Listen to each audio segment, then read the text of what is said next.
Më gjoni këtu. Kjo është një fushat për shqiptarët, për njerëzit e Shqipërisë dhe për njerëzit të cilët zgjohen çdo ditë, shkojnë në punë, dhe dëshira e tyre më e madhe është të jenë në gjendje të jetojnë, të kenë një familje, të kenë një të ardhme. Dhe çdo herë që ka individ ose organizata të cilat duan të krijojnë një atmosferë, të cilat të bëjnë të vështirë çka të tillë, për mua këto janë armiqtë e vërtet, dhe këto janë armiqtë të cilët ne duhet të luftojmë gjatë fushatave tona. Shqiptarë kanë qenë ndoshta populli më pro-amerikan në rajon, po e popull mund të them shumë më gjerë. Megjithatë, qëndrimet e viteve të fundit të diplomatëve amerikanë në Tiranë, e vërtetë është se kanë sjellë një farë zhgënjimi dhe po të shikoje komentet e shqiptarëve online në faqen e ambasadës amerikane ishin shumë acaruese.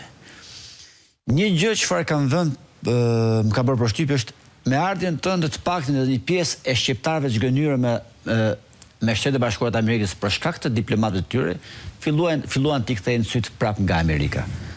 Ndoshta do t'ju duket absurde, por minimalisht keni ndihmuar në një farë zbutje apo të asaj krisje që kishte ndodhur ndërmjet diplomatëve fatkeqësisht shumë herët korruptuar dhe shqiptarëve të cilët e adhurojnë Amerikën. Çfarë ju ka bërë më shumë përshtypje në këto 2 muaj nga shqiptarët? Well, first of all, I'm not totally up to speed, or should say privy to all the conversations, sepse jam në gjendje që të përgjigjem të gjitha diskutimeve ose how the embassy here Nuk mund të flas për mënyrë se si ambasada ka zhvilluar punët e saj gjatë viteve të saj. Nuk kam dëgjuar gjëra të ndryshme.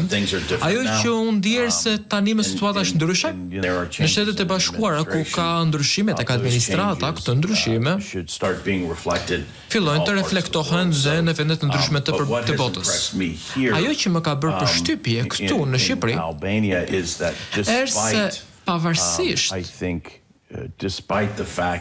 faktit se ka pasur kaq shumë forca të ndryshme të cilat kanë dalë kundër Dr. Berishës dhe opozitës, ata vijuan që të mbanin rolin e tyre qendror si partia opozitare dhe jepnin një mendim tjetër qytetarëve, një opsion tjetër qytetarëve.